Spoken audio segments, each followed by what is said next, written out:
Bonjour à tous, ici Anne, j'espère que vous allez à merveille. Aujourd'hui, on va parler de la véracité des tests MBTI. Qu'est-ce qui fonctionne pas dans ces tests, à quel point ils sont valables, on va voir ça dans cette vidéo. L'objectif, c'est que vous puissiez, quand vous faites un test de personnalité, être sûr de la véracité de ce test. Également, que vous puissiez mesurer à quel point ces tests sont utiles, donc quand vous faites un test de votre côté. Et pour finir, je vous donnerai dans le futur des modèles et des choses pour que vous puissiez vous typer vous-même. De mon côté, moi je fais des tests, c'est-à-dire que je prends des gens en appel et je leur fais ma méthode de typage tout simplement. D'ailleurs, il faudrait que je vous raconte à un moment ma méthode de typage, comment je type dans mes vidéos, histoire que vous puissiez comprendre un petit peu plus comment je procède et quelle est la bonne méthode pour typer. J'allais dire selon moi, mais pour moi c'est sûr à 100% que c'est la bonne méthode pour typer, que c'est une méthode supérieure à ce que vous pouvez trouver sur les tests MBTI. Donc on verra ça dans une prochaine vidéo. Mais pour le moment, focalisons-nous sur le MBTI. Donc moi de mon côté, j'ai refait un test MBTI hier, et je suis tombé sur une personnalité qui n'a strictement rien à voir avec moi. Je suis tombé sur ESFP, l'amuseur. Et au cours de ces dernières années où j'ai pu faire le test sur 16 personnalités, donc qui est la référence en France pour les tests MBTI, je ne suis jamais tombé sur ma personnalité d'ISTP. C'est-à-dire que moi de mon côté, il y a deux personnes qui m'ont typé ISTP, donc les deux personnes en France qui sont le plus avancées sur les archétypes de personnalité. Et ces deux personnes séparées m'ont typé ISTP. Mais néanmoins, quand je suis allé sur 16 personnalités, je ne suis jamais tombé sur ma personnalité d'ISTP. Soit je suis tombé sur ISTJ, ENTJ, INTP, et récemment, je suis tombé sur ESFP, ce qui n'a strictement rien à voir avec moi. Et j'ai aussi d'autres personnes qui sont tombées sur des personnalités qui n'avaient rien à voir. Des ISTJ qui tombent sur ENTJ, des INTJ, donc des stratèges qui tombent sur ENTJ commandant ou ISTJ, vraiment des choses qui n'ont rien à voir. Donc dans cette vidéo, je vais vous expliquer un petit peu les lacunes du test MBTI, histoire que vous puissiez comprendre pourquoi je fais cette vidéo, mais je vais vous la faire en différents points. Premièrement, il y a une grosse difficulté pour les gens de savoir s'ils sont extravertis ou introvertis. Ça m'est arrivé pas plus tard qu'il y a 10 jours de faire la rencontre d'un ENFJ, donc d'un mentor qui était vraiment super sympathique. Et cette personne, comme elle était au contact d'ultra extravertis, donc de gens qui étaient encore plus extravertis que lui, cette personne a pensé qu'elle était peut-être introvertie. Voilà, elle ne savait pas si elle était introvertie, extravertie. Et ça vient d'un problème fondamental, c'est que quand vous vérifiez votre niveau d'introversion et d'extraversion, donc je trouve que le niveau d'introversion et d'extraversion sur le test MBTI est plutôt précis, on va dire. On arrive relativement à savoir si vous êtes introverti, extraverti. Néanmoins, si vous êtes un introverti qui a beaucoup bossé, donc qui a eu un très bon développement sur son extraversion, vous pouvez tomber sur des choses comme par exemple un extraverti. Par exemple, moi j'ai fait le test MBTI. Donc le test MBTI, quand je l'ai fait, a trouvé que j'étais un SP, donc un utilisateur de la sensation extravertie, que j'étais dans la perception, donc ça c'est cool. Néanmoins, le test a cru que j'étais dans le feeling et dans l'extraversion, ce qui n'est pas du tout le cas. Je ne suis pas du tout dans l'extraversion, je suis dans l'introversion de mon côté. Et également, je ne suis pas dans le feeling, je suis vraiment beaucoup plus dans le thinking par rapport à ma manière d'être au quotidien. Donc premièrement, grosse difficulté au niveau des tests de savoir si vous êtes introverti ou extraverti. Je dirais que ce n'est pas le point le plus faible du test MBTI, mais c'est quand même un point relativement ennuyant parce que c'est censé être un des points où un test, donc pour tester votre personnalité sur le 16 Personality, c'est censé être un des points où il faut être le plus précis possible. Il faut, vraiment, une des premières choses que vous devez savoir avec un humain en face de vous, c'est de savoir si cette personne est extravertie ou introvertie. Donc le fait qu'on n'ait pas un taux de 95% de succès sur introversion, extraversion, c'est relativement ennuyant. Également, on a un petit problème au niveau de tout ce qui est l'aspect pensée et feeling au niveau des tests MBTI. Parce qu'en fait, il y a un problème fondamental, c'est que beaucoup d'archétypes qui sont en pensée, je vous prends par exemple les ISTP, utilisent majoritairement la pensée, donc la logique, comme moyen et comme référentiel vis-à-vis du monde. Néanmoins, ils ont quelque chose, c'est qu'ils ont peur de donner des mauvaises émotions aux autres. Et donc, dès que vous avez des questions comme est-ce que vous privilégiez la pensée au sentiment, là, des questions dans ce sens-là, ça devient rapidement touchy et compliqué de répondre. C'est-à-dire qu'un ISTP qui n'est pas mature peut-être sera plus en train de privilégier la pensée et des fois répondra je ne sais pas trop, donc mettra sa réponse, là vous pouvez voir, sans doute je vous mettrai des questions, mettra sa réponse au milieu, c'est-à-dire ni trop à gauche, ni trop à droite, au milieu. Pourquoi? Parce que j'utilise la pensée principalement, mais néanmoins j'ai peur de la réaction des autres, de la réaction émotionnelle des autres, ce qui est relativement problématique. Donc voilà, on a ça comme petit problème au niveau du test MBTI. Également un truc par contre qui est plutôt cool que j'ai remarqué au niveau du test, parce que ça faisait longtemps que je n'avais pas fait le test. Ça faisait peut-être 3 ans, 4 ans que je n'avais pas fait le test. Et donc moi, le refaire de mon côté avec mon œil de personne qui a typé des centaines de personnes et qui a l'habitude de typer des gens, j'arrive à voir un petit peu les lacunes et les points forts. Et je dirais que le seul point fort de ce test, c'est par rapport à la fonction SE et SI, qui sont tous les deux des fonctions de perception. Et vous avez des questions qui sont franchement plutôt pas mal, que moi-même j'utilise de mon côté pour savoir si les personnes sont plus des utilisateurs de SE ou de SI. Notamment la question qui est liée à l'organisation, je trouve que c'est une très bonne question. Les utilisateurs de SE en général sont beaucoup plus désorganisés que les utilisateurs de SI, qui sont eux très organisés.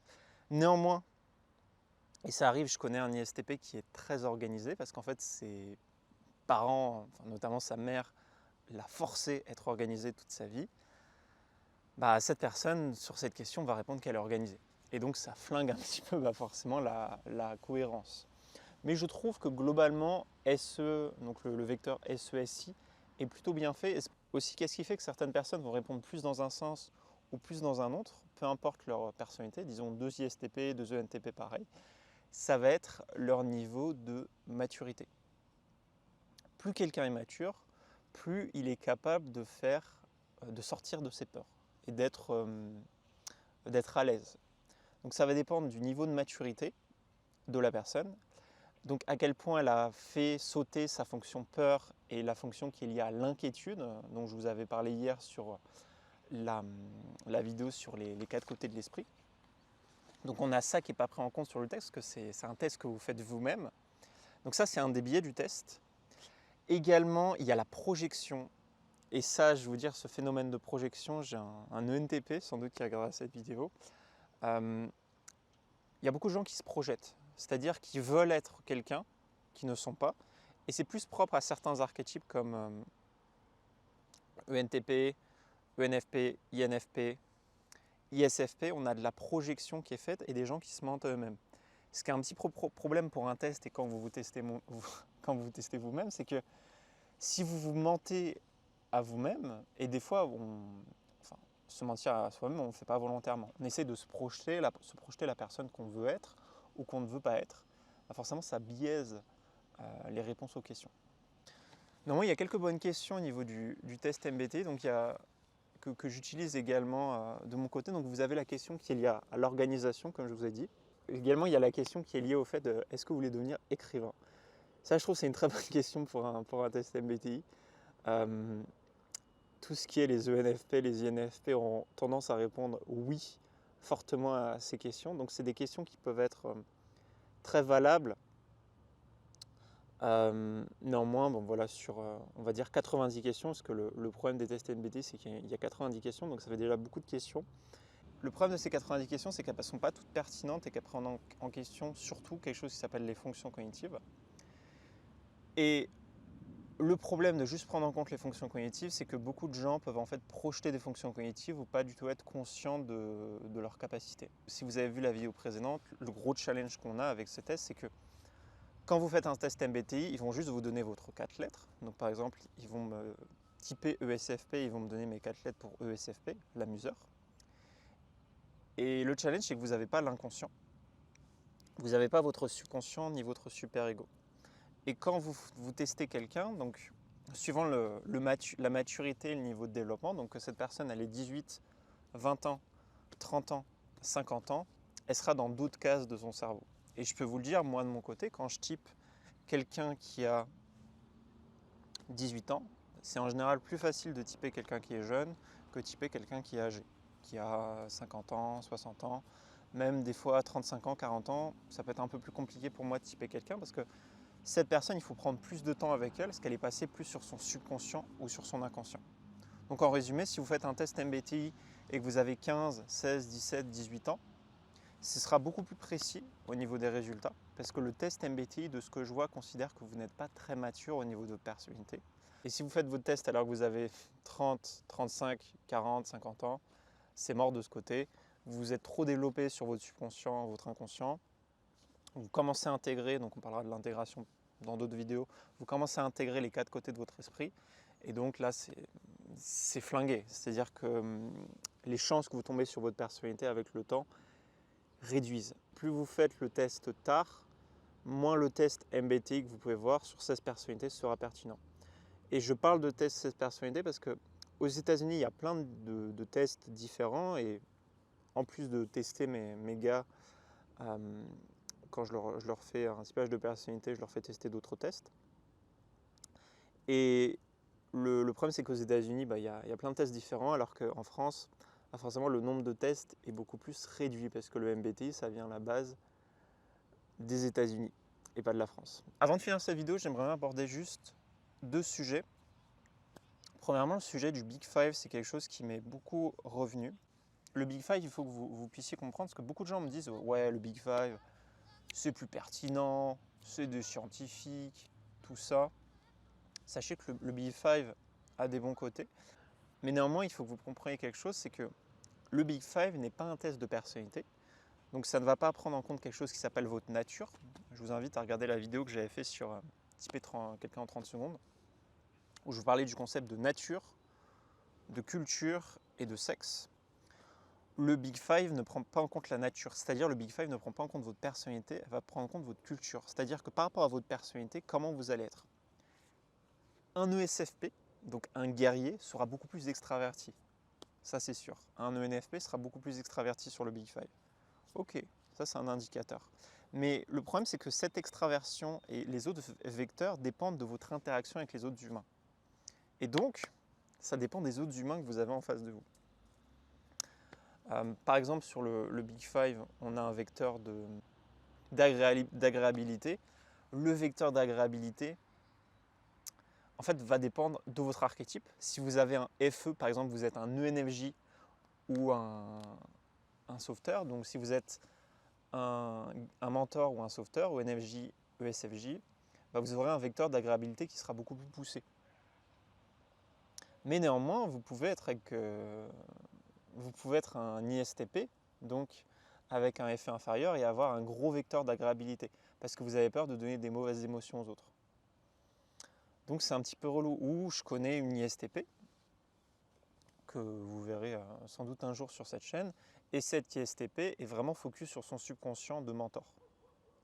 Donc elle a un vecteur d'agréabilité qui est très très poussé. Elle est très sympathique quand on discute avec elle, elle est très extravertie, alors que c'est une ISTP.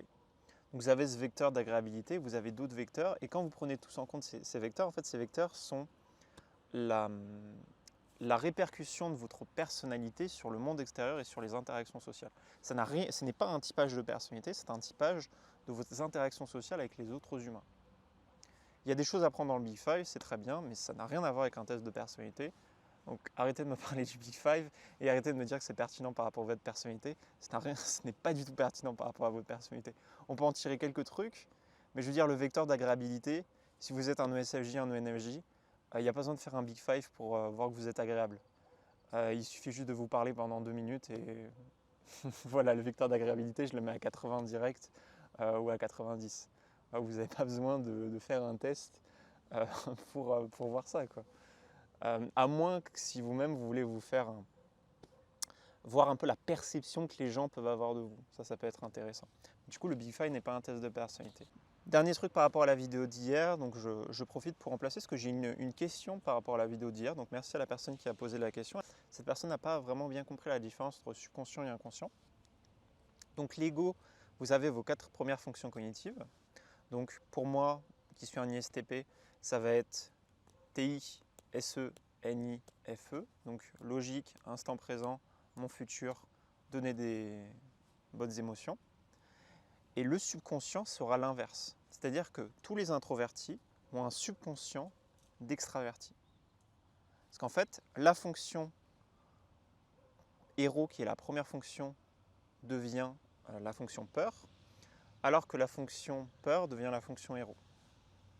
Je vous mettrai un tableau sans doute, mais vous pourriez voir, sinon vous allez regarder la vidéo d'hier, où je ne l'ai pas expliqué directement, mais pour moi ça me semblait clair, mais c'est vrai que je suis à un très bon niveau en typage, et des fois je ne capte pas forcément que certaines personnes ne comprennent pas.